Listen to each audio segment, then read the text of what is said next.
You want something. You really want it. You think about it constantly, visualize it, rehearse how it will feel when you finally have it. And that wanting, that conscious, desperate, focused wanting, is exactly why you'll never get it. This isn't pessimism. This isn't spiritual bypassing. This is a mechanical problem, a flaw in how your mind processes desire. And in 1913, a man named Osman Spare wrote down the solution. He left behind a thin, strange book called The Book of Pleasure that contains the most elegant technique for getting what you want ever committed to paper. The catch? You have to stop wanting it first. Not pretend to stop. Actually release the desire from your conscious mind, while somehow still aiming it at your target. Sounds impossible. It isn't. Spare built a technique for exactly this. A method to encode your desire so your conscious mind can't recognize it anymore, then deliver it to the one part of you that actually makes things happen. He called it the Sigil method. And this is how it works. This is an artificially aware original production.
To ask is to be denied.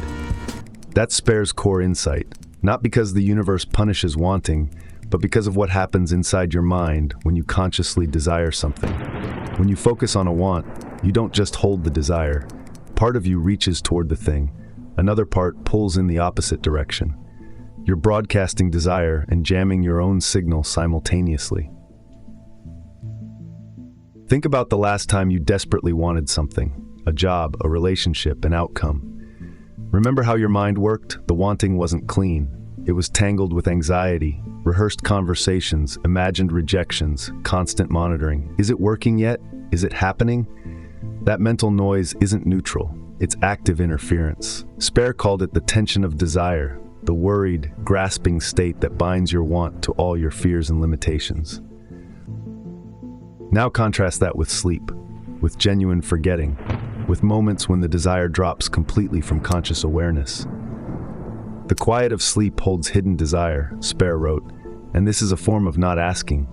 When you're not monitoring a want, it doesn't trigger the resistance machinery. It operates without interference. This is why insights arrive in the shower instead of at your desk. Why deals close when you stop pushing. Why the person texts back the moment you genuinely stop checking. The pattern is everywhere once you see it. The question is whether you can use it deliberately, whether you can want something without consciously wanting it.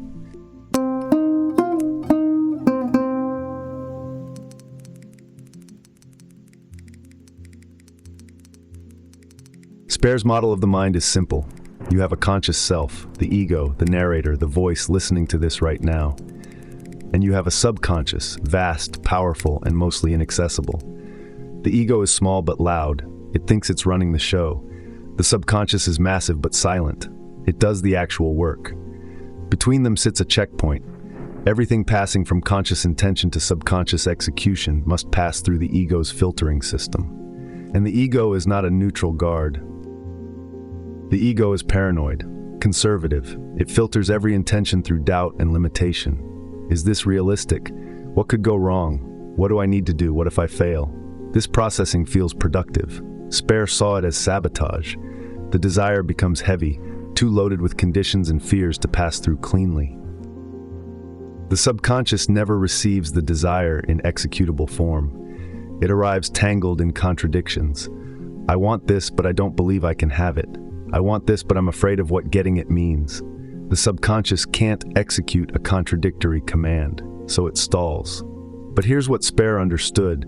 The subconscious doesn't share the ego's limitations. It doesn't process through doubt. It doesn't know something is impossible until the ego tells it so.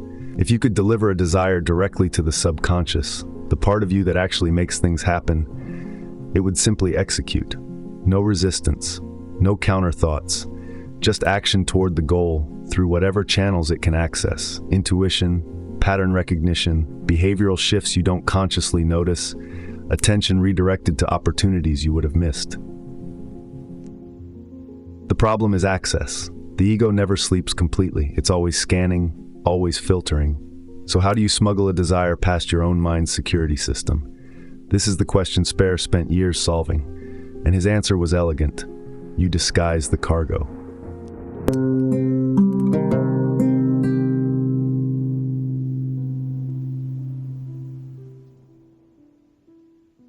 Spare's solution was to encode the desire in a form the conscious mind can't recognize. If the ego can't identify something as a want, it can't generate resistance to it. The package passes through the checkpoint unexamined because the guard doesn't know what's inside. A sigil is a symbolic representation of your desire that has been abstracted to the point of meaninglessness, to your conscious mind. You know it contains your intention, but when you look at it, you can't see the wanting. You see only an abstract shape. Here's the method. You start with a clear statement of intent, written as if it's already accomplished or inevitable. I will get the promotion. I will finish this project by March. I will find the right apartment. The statement must be specific. Vague desires produce vague results. You need to know exactly what you're encoding. Next, you remove duplicate letters from the statement. Then you take what remains and begin combining them, overlapping, rotating, abstracting until they no longer look like letters at all. You're not designing a logo. You're trying to make something unrecognizable. The sigil should be simple enough to visualize clearly, but abstract enough that it triggers no conscious association with the original desire. The result is a glyph that contains your desire in encrypted form. You know what it came from. But when you look at it, you don't see the words. You don't feel the wanting. You see an abstract shape, meaningless to your conscious mind, but carrying the full payload of your intention beneath the surface. The sigil is a delivery vehicle. It passes inspection because the cargo is hidden, but creating the container is only half the method.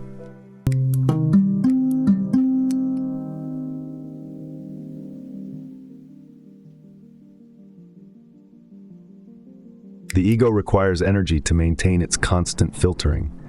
Vigilance is expensive, and when that energy depletes, the filters weaken. The checkpoint becomes porous.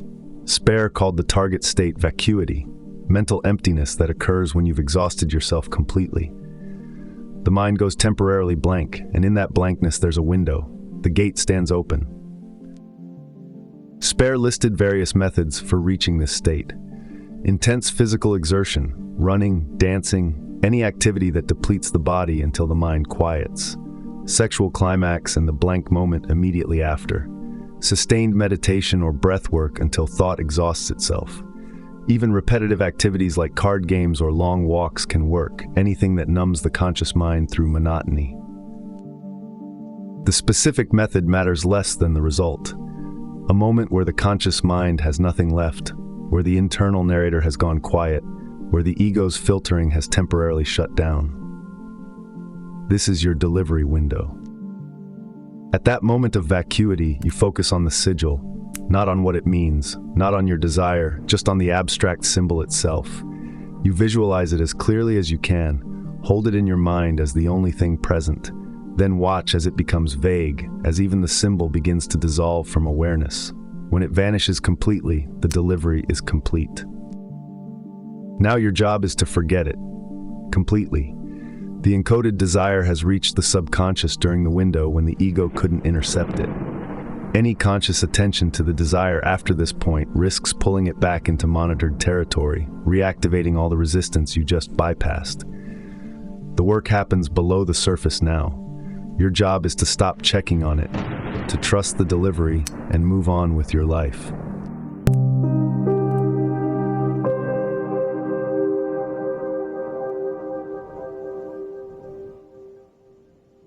Let me walk you through this step by step so you can test it yourself. This isn't theory anymore. This is the practical method Spare refined over decades. 5 steps, each one essential. Skip any of them, and the mechanism fails. Step 1. Formulate your desire as a clear, specific statement. Write it down. Not, I want to be happy, or I want more money. Those are too vague for the subconscious to execute. Instead, I will get the marketing director position at my company. I will find an apartment under $2,000 in Brooklyn by April. I will complete the first draft of my novel by June. The statement should feel slightly ambitious, but not impossible. You're programming an intention, not wishing on a star. Step 2. Reduce the statement to its essential letters. Cross out all duplicate letters, leaving only one instance of each. What remains is the raw material for your sigil. Take these remaining letters and begin combining them. Overlap them, rotate them, connect them, abstract them until they no longer resemble letters at all. You're creating something that means nothing to your conscious mind. Ugly is fine. Simple is better. The only requirement is that you can visualize it clearly. Step 3. Memorize the sigil, then destroy the original. Burn the paper, tear it up, delete the file. It doesn't matter how, but the physical statement and the process must be eliminated. You need to be able to visualize the sigil without any reference to the original words. The connection between symbol and desire must become unconscious. If you look at the sigil and immediately think of your desire in words, the encoding isn't complete. Keep abstracting until the symbol is just a shape. Step 4. Reach vacuity.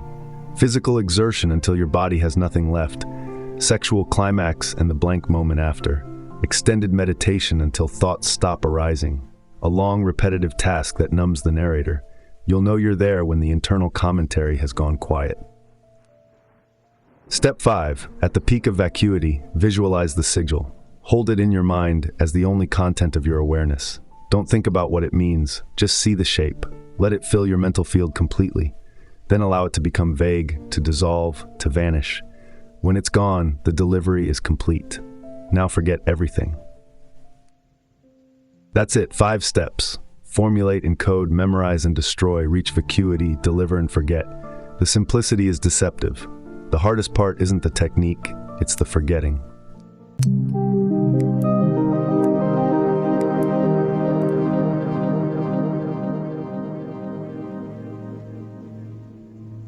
So who was Osman Spare, and why should you trust his system over the countless others promising similar results? The answer lies in what he rejected. Spare wasn't a guru building a following. He was an artist who stumbled onto something and spent his life refining it in obscurity, actively pushing away the fame and recognition that came to him early. By his early 20s, Spare was being called the next William Blake. His art was shown in the Royal Academy. Critics predicted he would become one of England's greatest artists. He had everything a young artist could want: connections, recognition, a path to wealth and prestige, and he walked away from all of it. Not dramatically, not publicly, he simply stopped showing up. He moved to the slums of South London and spent the rest of his life in near poverty, drawing portraits in pubs for beer money and refining his magical system in private. Why does this matter? Because Spare had no incentive to create a system that merely sounded good. He wasn't selling anything. He wasn't building a religion or gathering followers. The Book of Pleasure was written for himself and a small circle of correspondents. It wasn't designed to impress or persuade. This is a man who walked away from the art establishment because he found its values hollow. He wasn't about to build a hollow magical system. Spare also despised the magical traditions of his time. He saw ceremonial magic, with its elaborate rituals, expensive tools, complex hierarchies, as theater for insecure people. These magicians, who hide behind their insincerity, are but the unemployed dandies of the brothels, he wrote. He had no patience for systems that required you to believe in angels, demons, or cosmic forces. He thought faith itself was a trap, a way of reinforcing your limitations by pretending to transcend them. His approach was psychological, not theological. The Sigil method doesn't invoke spirits or align with cosmic forces. It works entirely through the mechanics of your own mind, encoding, bypassing, delivering. You don't need faith, you need technique. This is what makes Spare's system so durable. It doesn't depend on a worldview you have to adopt. It's a tool that works regardless of what you believe.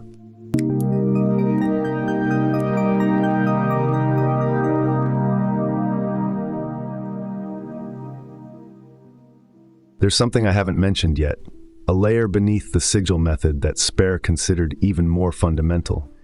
He called it the neither-neither. Here's the problem with desire at its deepest level. Every want contains its opposite. Desire something, and you simultaneously create the concept of not having it. Wanting and lacking, two sides of the same mental event. Every affirmation of wealth reminds part of your mind that you're saying it because you're not wealthy. The wanting reinforces the lacking. Spare's deeper technique was to collapse this duality entirely. The neither-neither is a practice of negating every position and its opposite simultaneously until the mind reaches a state that precedes the split. Not wanting and not wanting. Not believing and not disbelieving. A position prior to all positions. This is advanced territory, harder to practice than the Sigil method, and Spare was deliberately obscure about the details. But understanding that it exists changes how you approach the basic technique. The Sigil method isn't a clever trick for smuggling desires past your ego. It's training wheels for a deeper skill, the ability to hold intention without the grasping that normally accompanies it, the ability to aim without clinging to the target.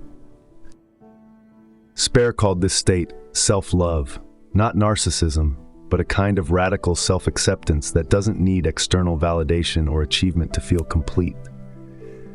From that state, desires can arise and be acted on without creating internal conflict. You can want things without being imprisoned by the wanting.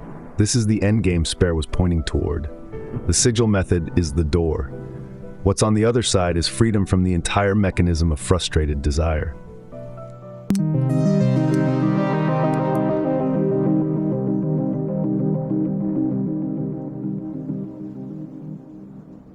Spare died in 1956, largely forgotten.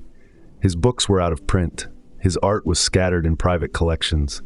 The Sigil method existed only in the memories of a handful of people who had known him personally. Then, in the 1970s, something shifted.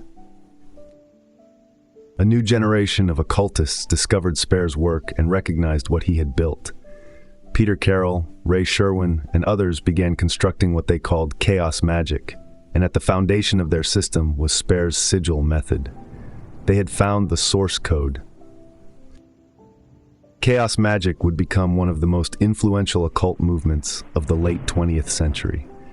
Its core principles, belief as a tool rather than a commitment, the irrelevance of traditional symbolism, the primacy of results over doctrine, all trace directly back to Spare. When chaos magicians talk about firing sigils or gnosis states, they're using Spare's techniques with updated vocabulary. But something was lost in translation. The chaos magicians systematized Spare's work, made it more accessible, built communities around it. That's valuable, but they also sometimes treated the Sigil method as one technique among many, when Spare saw it as the technique.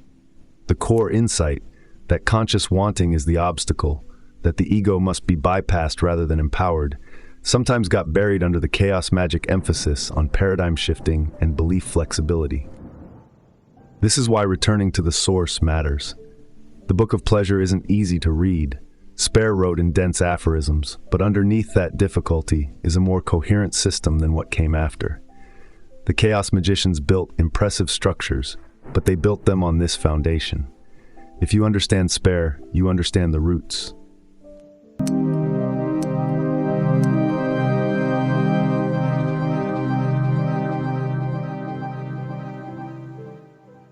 So here's where we land. You now understand why wanting something consciously tends to prevent you from getting it. The ego intercepts the desire, wraps it in doubt and fear, and delivers a contradictory package to the subconscious that can't be executed. You have the Sigil method.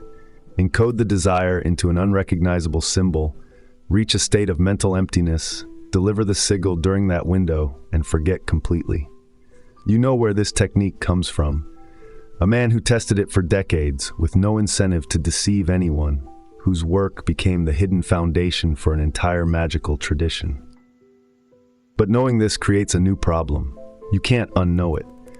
The next time you form a desire, part of your mind will remember this video. You'll think about sigils, about encoding, about whether you should use the technique, and that thinking is itself a form of conscious engagement with the desire. Exactly what the method is designed to bypass. This is the final paradox Spare leaves you with. The technique works best when you don't think about the technique.